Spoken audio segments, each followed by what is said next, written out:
Late one summer, in the dense woods of the Catskill Mountains, a group of friends stumbled upon an unsettling relic. It was hidden among trees and moss, a small weathered doll made of twigs and cloth, with a face crudely painted in black ink. Its hands were bound together with twine, and what looked like rusty nails jutted from its eyes and mouth. The doll was bound to a wooden cross, as if something had pinned it there to keep it from escaping. They were curious but unnerved. Who had left it there?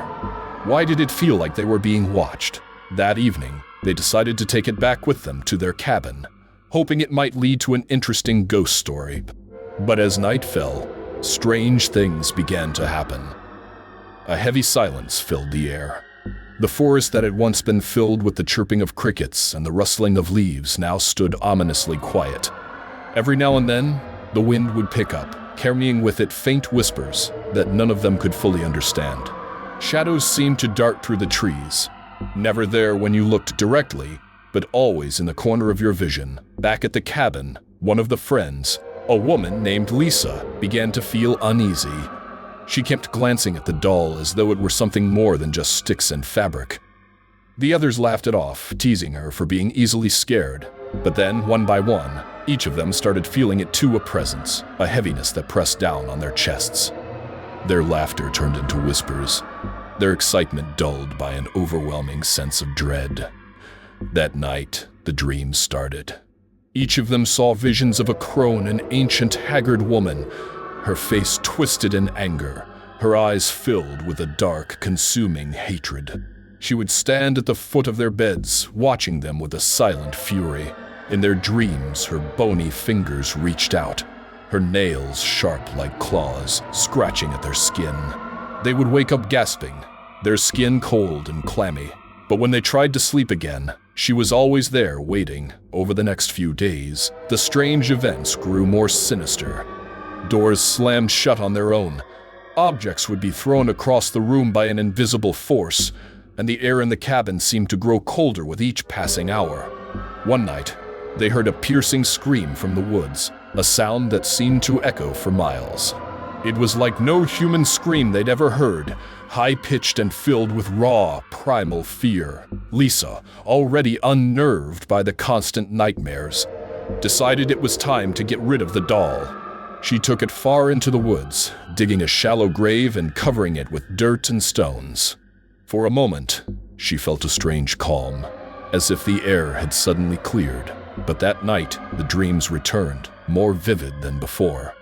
The crone was furious, her skeletal face even closer, her hollow eyes filled with a fury that seemed almost human.